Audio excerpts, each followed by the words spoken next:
എന്തുകൊണ്ടാണ് വവ്വാലുകൾ എപ്പോഴും തലകീഴായി കിടക്കുന്നതെന്ന് നിങ്ങൾ ചിന്തിച്ചിട്ടുണ്ടോ? നമുക്ക് നോക്കാം. ചെന്നായിയുടെ മുഖാകൃതിയും അറപ്പും ഭയവും ഉണ്ടാക്കുന്ന രൂപവും ഡ്രാക്കുള കഥകളുടെ ഓർമ്മയും ഒക്കെ കൂടി പൊതുവെ വവ്വാലിനെ അടുത്ത് കാണുന്നത് പലർക്കും ഇഷ്ടമല്ല. പഴംതീനി വവ്വാലുകളാണ് നിപ്പ നമ്മളിലേക്ക് എത്തിച്ചത് എന്ന അറിവ് കൂടിയായപ്പോൾ ശത്രുവായി അവരെ നാമങ്ങ് പ്രഖ്യാപിച്ചു. വെറും ശല്യക്കാരായ വൃത്തികെട്ട വവ്വാലുകളെ മൊത്തമായി ഇല്ലാതാക്കുന്നതാണ് നമുക്ക് നല്ലതെന്നും അവ സ്ഥിരമായി ചേക്കേറുന്ന വൻമരങ്ങളിൽ നിന്നും കാവുകളിൽ നിന്നും ഒഴിഞ്ഞ കെട്ടിടങ്ങളിൽ നിന്നും ഓടിക്കുകയോ കൊല്ലുകയോ ചെയ്താൽ പ്രശ്നത്തിന് പരിഹാരമായി എന്നും കരുതുന്നവരുമുണ്ട്.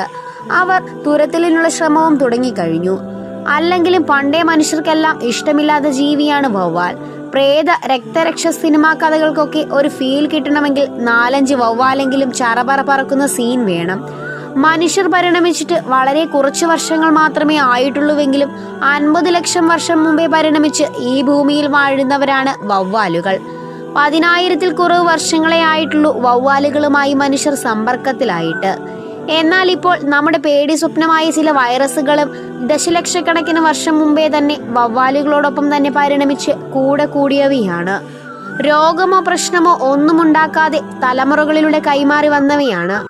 ഇത്തരം വൈറസുകൾ എന്തുകൊണ്ടാണ് വവ്വാലുകളിൽ തന്നെ രോഗമുണ്ടാക്കി അവയെ കൊല്ലാത്തത്? നമുക്ക് മാത്രം അപകടം ഉണ്ടാകുന്നത് എന്തുകൊണ്ടാണ്? ഇവയുടെ ഉള്ളിൽ നിന്ന് ഈ രോഗാണുക്കൾ എങ്ങനെയാണ് മനുഷ്യരിലേക്ക് പടരുന്നത്? നമുക്ക് നോക്കാം.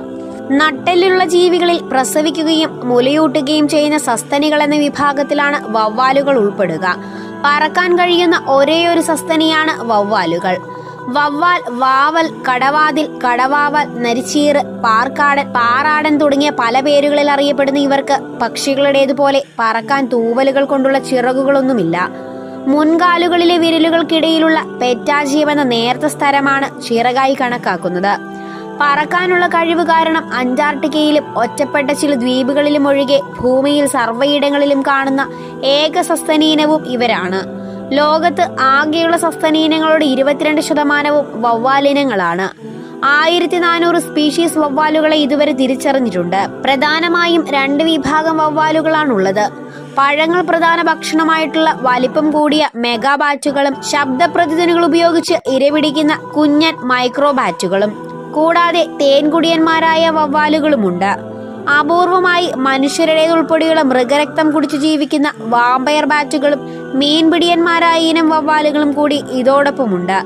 അമേരിക്കൻ വൻകരയിൽ മാത്രം കാണുന്ന ഇവയെയും മൈക്രോ ബാറ്റുകളുടെ കൂട്ടത്തിലാണ് ഉൾപ്പെടുത്തിയിരിക്കുന്നത്. ഭൂരിഭാഗം ഇനങ്ങളും രാത്രി സഞ്ചാരികളും പകൽ സമയങ്ങളിൽ മരക്കൊമ്പുകളിലും കിണർ, ഗുഹകൾ, പാലത്തിന്റെ അടിഭാഗം, ആൾ താമസമില്ലാത്ത കെട്ടിടങ്ങളുടെ മച്ച് തുടങ്ങിയ സുരക്ഷിത സ്ഥാനങ്ങളിൽ തലകീഴായി തൂങ്ങിക്കിടന്ന് വിശ്രമിക്കുന്നവരുമാണ്.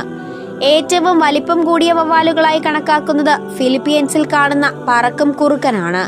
അതിന് 1.6 കിലോഗ്രാം വരെ തൂക്കമുണ്ടാകും. ചിറകു വിടർത്തി വീതി 1.7 മീറ്റർ കാണും. എന്നാൽ തായ്ലൻഡിലും മ്യാൻമറിലുമുള്ള ചുണ്ണാമ്പ് ഗുഹകളിൽ കാണുന്ന കിറ്റിയുടെ പന്നിമൂക്കൻ വവ്വാലുകളാണ് ഏറ്റവും ചെറിയ വവ്വാലിനം. 1 ഇഞ്ചിനടുത്ത് മാത്രമാണ് ഇവരുടെ വലിപ്പം. 2 മുതൽ 3 ഗ്രാം വരെയാണ് തൂക്കം. പഴങ്ങൾ തിന്നു ജീവിക്കുന്ന വവ്വാലുകൾ കൃഷിയിടങ്ങളിലെ വിളവുകൾ നശിപ്പിക്കുന്നുണ്ടെങ്കിലും 100 കണക്കിന് ഇനം സപുഷ്പി പുഷ്പങ്ങളുടെ പ്രധാന പരാഗണ സഹായി വവ്വാലുകളാണ്. കൂടാതെ വിത്ത് വിതരണത്തിനും വലിയ സഹായം ഇവർ ചെയ്യുന്നുണ്ട്. ഭാരമുള്ള പഴങ്ങൾ പോലും കൊത്തിക്കൊണ്ടുപോയി വിശ്രമ സ്ഥലത്ത് നിന്ന് തിന്ന് അതിന്റെ വിത്തുകൾ അവിടെ ഉപേക്ഷിക്കുകയാണ് ചെയ്യുക. ഉപദ്രവകാരികളായ പല കീടങ്ങളെയും കൊന്നു തീർക്കുന്നതിലും അവയുടെ എണ്ണം കൂടാതെ നിയന്ത്രിക്കുന്നതിലും മൈക്രോബാറ്റുകൾക്ക് വലിയ പ്രാധാന്യമുണ്ട്. കൊതുകുകളെയും നിശാശലഭങ്ങളെയും വിട്ടിലുകളെയും പലതരം ഈച്ചകളെയും ചിതലുകളുടെ കൂട്ടപ്പറക്കൽ സംഘമായ ഈയാമ്പാറ്റകളെയും ഒക്കെ ശാപ്പിട്ട് തീർക്കുന്നതിൽ ഇവർ മുന്നിലാണ്. നമ്മുടെ വലിയ സഹായികളാണ് വവ്വാലുകൾ എന്ന സ്ഥാനം. ഇവയൊക്കെ കൂടിയാണ് നമ്മുടെ ജൈവ വൈവിധ്യം കാക്കുന്നത്. ഭൂമധ്യരേഖാ പ്രദേശത്തെ പല സസ്യങ്ങളും പൂർണ്ണമായും വാവലുകളെ മാത്രം ആശ്രയിച്ച് പരാഗണവും വിത്തുവിതരണവും നടത്തുന്നവയാണ്. അത്തരം സസ്യങ്ങളിൽ പലതും രാത്രി മാത്രം പൂക്കൾ വിരിയുന്നവയുമാണ്. വവ്വാലുകളില്ലാതായാൽ ഈ സസ്യങ്ങളും വംശനാശം സംഭവിക്കാൻ സാധ്യതയുള്ളവരാണ്. 1 മണിക്കൂർ കൊണ്ട് 1200 കൊതുകുകളെ വരെ കുഞ്ഞു നരിച്ചീറുകൾ പറന്നു തിന്നും. വവ്വാലുകൾ കൂട്ടമായി ജീവിക്കുന്ന ഇടങ്ങളിലെ തറയിൽ വീണ് കിടക്കുന്ന കാഷ്ടം മികച്ച വളമായി ഉപയോഗിക്കാറുണ്ട്. ഒരു കാലത്ത് വെടിമരുന്ന് നിർമ്മിക്കുവാൻ വവ്വാൽ കാഷ്ടം ഉപയോഗിച്ചിരുന്നു. പക്ഷികൾക്ക് തൂവലുകളും ഭാരക്കുറവും എയ്റോഡൈനാമിക് ശരീരാകൃതിയുമൊക്കെ ഉള്ളതിനാൽ പറക്കലിന് വലിയ അധ്വാനവും ഊർജവും ആവശ്യമില്ല. എന്നാൽ വാവലുകൾ ചിറകായി വിരലുകൾക്കിടയിലെ സ്ഥലം ഉപയോഗിച്ച് പറക്കുന്നതിനാൽ മസിലുകൾക്ക് വലിയ ഊർജം ആവശ്യമാണ്. പറക്കുന്ന സമയം അത്രയും വളരെ കൂടിയ അളവിൽ ഓക്സിജൻ രക്തത്തിൽ തുടർച്ചയായി കിട്ടിക്കൊണ്ടിരുന്നാലേ ഉപാപചയം നടന്ന് ആവശ്യമായ ഊർജം മസിലുകളിൽ കിട്ടുകയുള്ളൂ. അതിനുവേണ്ടി ഹൃദയം പടപടാന്ന് മിടിച്ച് രക്തം പമ്പ് ചെയ്തുകൊണ്ടേയിരിക്കണം. നമ്മുടെ ഹൃദയം മിനിറ്റിൽ 72 പ്രാവശ്യമൊക്കെ ഇടിക്കുമ്പോൾ ചിലയിനം കുഞ്ഞൻ വവ്വാലുകളുടെ ഹൃദയമിടിപ്പ് ഒരു മിനിറ്റിൽ 1000 തവണയൊക്കെയാണ്. കൂടാതെ ശരീരത്തിന്റെ ആകെ വിസ്തീർണത്തിന്റെ 85% ചിറകുകളുടെ വിസ്തീർണമാണ്. അതിലൂടെ ശരീരത്തിലെ വാതകങ്ങളെ ഡിഫ്യൂഷൻ വഴി കൈമാറ്റം ചെയ്യുവാനും ഇവർക്ക് കഴിയും. ഇത്രയധികം ഊർജം വേണ്ടി വരുന്നതിനാൽ പഴം തീനി വവ്വാലുകൾ അവയുടെ ശരീരഭാരത്തിന്റെ ഇരട്ടി ഭക്ഷണം കഴിക്കും.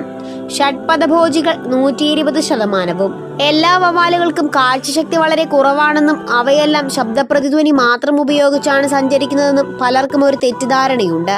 പഴം കഴിച്ച് ജീവിക്കുന്ന മെഗാബാറ്റുകളിൽ ഒരു സ്പീഷീസ് ഒഴിച്ച് ബാക്കി എല്ലാത്തിനും നല്ല കാഴ്ചശക്തിയുണ്ട്. കണ്ണും മണമറിയുവാനുള്ള കഴിവുമൊക്കെ ഉപയോഗിച്ചാണ് അവ ഭക്ഷണം കണ്ടെത്തുന്നത്. എന്നാൽ പ്രാണിപിടിയന്മാരായ കുഞ്ഞനിനങ്ങൾ കാഴ്ചശക്തി കുറഞ്ഞവരാണ്. ശബ്ദപ്രതിധ്വനി തന്ത്രം ഉപയോഗിച്ചാണിവർ ഇര തേടുന്നതും സഞ്ചാര വഴിയിലെ തടസ്സങ്ങൾ അറിഞ്ഞ് ഒഴിഞ്ഞുമാറി പറക്കുന്നതും. സഞ്ചാരപാതകളിലെ തടസ്സങ്ങൾ ഉയർന്ന ആവൃത്തിയിലുള്ള ശബ്ദങ്ങൾ ഉണ്ടാക്കി അവയുടെ പ്രതിധ്വനികൾ വിശകലനം ചെയ്ത് നിമിഷാർത്ഥം കൊണ്ട് തിരിച്ചറിയാൻ ഇവർക്ക് കഴിയും.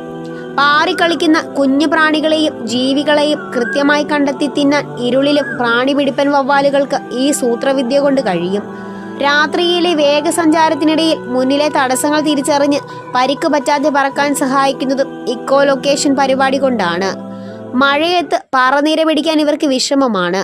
മഴത്തുള്ളികളിൽ തട്ടി ശബ്ദപ്രതിധ്വനി വിവരങ്ങൾ ആകെ കുഴഞ്ഞു പോകും.